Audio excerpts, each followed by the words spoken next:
What's going on, guys? Today I am going to be showing y'all the fried liver attack. So it starts out e4, e5, knight f3, knight to c6, bishop c4, knight f6, and here is where we get the fried liver attack. So what makes this different than just a regular Italian is the regular Italian you would play moves like d3, knight c3, but here we actually break a little bit of opening principles and move on knight a second time. So here we would play knight to g5, and as you can see, we are targeting the f7 pawn, and if black does nothing, let's say he plays h6, then we just take this pawn and we fork the queen and the rook. So that is our threat.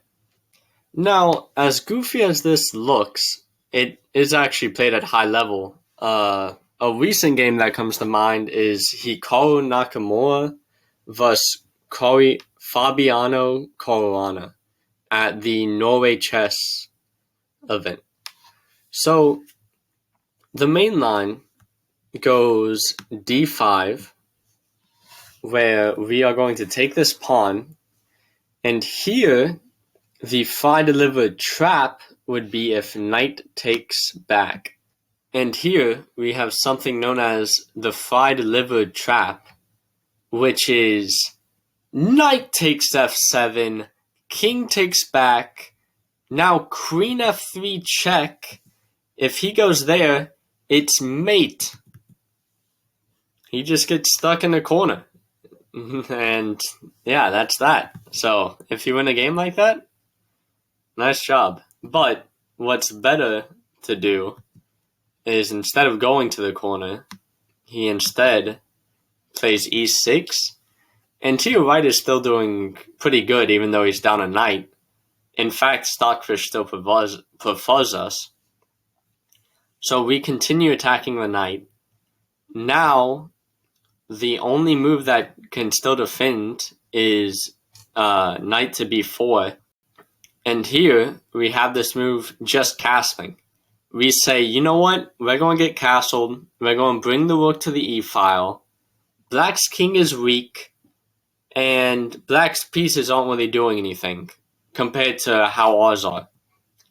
So let's say they play c6, just continuing to try to hold on to the knight. Now we play d4, a very important move, breaking apart black's structure. And if black were to take, now we could play moves like rook e1, continuing to attack black's king, and it would be very, very bad news. So that's that. That's the main line, or that's the trap. But let's say that they don't fall for the trap and instead play the main line, which is knight to a5. Here we give a check, they block, we take, and if they take back with the knight, which is not the computer's top choice, then we would take that knight, breaking apart their pawn structure and just playing d3 and pretty much just playing a normal game. I mean, develop your knight to c3, play like bishop to e3, get castled, just very normal, very simple chess. You could bring your knight back in the future. So he's not meant to do that. Instead, the main line is takes. And here, I recommend this move, queen to f3. I've won quite a few games from this position, and the whole idea is black can't take this bishop because then you would take the rook. And if they like block, for example, you can just go back and keep the pin. Or if they do like this, you go back to here and just consolidate all your pieces.